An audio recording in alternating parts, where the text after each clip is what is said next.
Inundações globais aconteceram mais de uma vez na Terra. Eu não estou afirmando isso, é uma afirmação aqui de terceiro, no caso. A incrível força do golpe de Ariete gerado pela mudança dos polos devasta periodicamente vastas áreas. E há muitas evidências para isso. Isso é fato. Há uma inversão de polos, isso é cientificamente admitido, isso não é algo que corre apenas nos meios de conspiracy, não. Isso é algo que é cientificamente admitido. Há, esporadicamente, a cada X tempo, uma inversão de polos magnéticos. E aí há, sim, mudanças no mundo em que nós estamos vivendo. E aí uma dessas mudanças, dizem eles, é esta aqui. Ó. Na Hungria, a uma profundidade de 60 metros, em um poço de areia aberto, né, quer dizer, eles abriram um poço de areia e encontraram 60 metros abaixo, tocos de cipreste com um diâmetro de 4 a 8 metros. Aqui não dá para perceber que eles são tão grandes, né, porque eles estão mais próximos e a gente vê a máquina lá ao fundo, mas a informação é de que eles têm diâmetro de 4 a 8 metros, esses tocos de cipreste. Notavelmente, a preservação desses tocos é perfeita e a madeira não foi petrificada. Então, não foi há muito tempo. Nenhuma outra árvore foi encontrada em qualquer lugar da pedreira. E estes ficam amontoados, o resto foi arrastado por um fluxo de lama hidroarenosa. O que eles querem dizer com isso? Essa lama hidroarenosa ela se depositou após a convulsão da Terra em que nós estamos vivendo. Quer dizer, a água que jorra do poço do abismo, que jorra debaixo da Terra, convulsiona lama, areia, pedregulhos e tudo mais, causando então um grande rebuliço, digamos assim, na Terra e aterrando esses tocos de cipreste. Essa é a explicação deles e acredite quem quiser. Agora, dada essa primeira informação, essa primeira impressão aqui para vocês, vamos para a segunda. Vamos para esse templo aqui que também foi encontrado enterrado. Veja só aqui a magnitude, a beleza desse templo. Veja só, aqui do lado nós vemos o barro, né, que foi desenterrado, e aqui abaixo então já ele limpo, já sem terra nenhuma, ele pelo menos parcialmente aí acessível. O que é isso aqui? É o Ranik Vav, um complexo enterrado a 24 metros abaixo do solo. O Wikipédia oficial considera essa estrutura uma escavação para um mero poço. Vocês acham que alguém cavaria algo assim para um poço?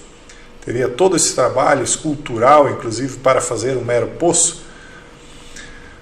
Então, aqui ironicamente é dito, sim, claro, no fundo certamente pode haver água.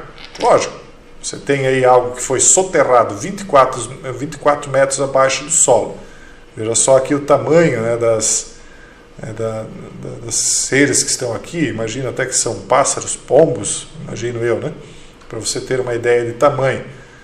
Não que não possa ter água agora atualmente ali embaixo, mas evidentemente que você não cavaria uma cova de 24 metros de profundidade por 64 de comprimento e 20 de largura para depois construir todo esse complexo de pedras extraordinário, né? Muito lindo, né? Vamos admitir, simplesmente para extrair água. O mais fácil seria então cavar um buraco redondo, poderia colocar pedra ao redor, não precisaria esculpir essa pedra, e aí simplesmente você extrairia a água de lá. A ideia que eles passam, na fonte que eu busquei, é de que o prédio servia para fins tecnológicos. Para que servia ou deixava de servir, deixa de ser interessante, ou aliás, é interessante, mas talvez nem seja o foco aqui para nós. O foco seria para nós discutirmos aonde está a civilização que esculpiu isso, que criou tudo isso aqui. Como é que essa civilização simplesmente deixou de existir? Onde é que ela foi parar? E com que tecnologias ela construiu algo tão magnânimo, tão bonito e tão majestoso e feito de pedra? Não é algo como nós fazemos hoje em dia, feito de cimento, madeira, não, é algo muito mais tecnológico do que nós temos atualmente. Então, acredite no que quiser, mas na minha opinião, houve sim uma civilização muito mais tecnológica no passado do que nós temos hoje. E essa escultura, esse templo aqui, sirva ele para que serviu, é apenas uma das milhares, se não milhões de evidências que podem ser encontradas no mundo. Eu diria que milhares semelhantes a essa, e milhões, né? Talvez não tão magnânimas, mas também tão evidentes quanto esse aqui. E isso nos leva a esse outro artefato, já não tão antigo. É um antigo relevo egípcio, onde mostra o chamado Deus, entre todas as aspas, porque de Deus não tem nada, que é Horus, matando Set, que aqui é considerado, então, pintado como um crocodilo, porque no Egito Antigo, crocodilos, leões e hipopótamos eram considerados seres ruins, porque eles eram seres devoradores de homens. Então, aqueles que eram retratados como demônios eram retratados em formato de uma dessas três criaturas, mas mais comumente crocodilos, porque era mais comum no Egito, né? Então, o relevo é semelhante à imagem de São Jorge, eliminando uma cobra no brasão de armas de Moscou. As raízes de quase todas as religiões da Terra, ele pergunta aqui, isso não é uma pergunta minha, porque não é assim que eu acredito, tá, pessoal? As raízes de quase todas as religiões da Terra, incluindo a antiga egípcia e ortodoxa, estão na antiga pré-religião?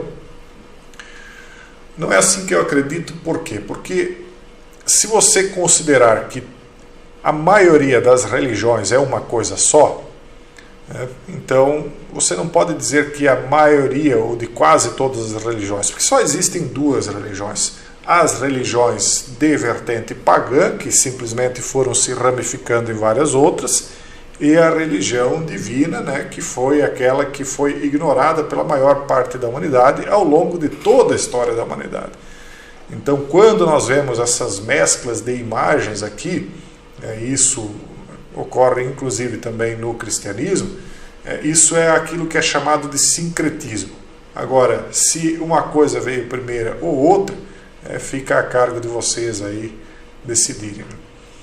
E por último, nós chegamos a essas imagens aqui, que tratam dos templos em cavernas que foram criados por uma civilização desconhecida pela ciência, como se a ciência fosse uma base para a verdade ou a falta de verdade. Nós cada vez aí temos mais dúvidas a respeito do que de fato seja essa tal ciência, né? Basta ver situações aí que nós temos passado. Bom, uma desses templos, né, são as cavernas de Kundana, localizadas a cerca de 30 quilômetros da cidade de Lonavala. Acredita-se que o grupo de 16 cavernas tenha sido criado à mão, usando ferramentas primitivas e do zero. Só um ignorante acredita nisso, né? É muito difícil, até impossível, criar essas obras-primas à mão, e mesmo com uma ferramenta primitiva. Por que alguém faria isso? Pegaria lá uma ferramenta de pedra para lascar outras pedras, com toda a dificuldade que isso causaria. Veja, isso aqui não é simplesmente lascar uma ponta de flecha, isso aqui é um templo gigantesco. Ah, não, mas foram pequenas ferramentas de ferro. Imagine quantas ferramentas de ferro dessas iriam se desgastar e quebrar para construir isso aqui. Isso aqui é fruto de alta tecnologia. Vamos usar a racionalidade. Houve uma civilização antiga mais avançada do que a nossa. Essa é a verdade. No entanto, é muito difícil, até impossível, criar essas obras-primas à mão, óbvio.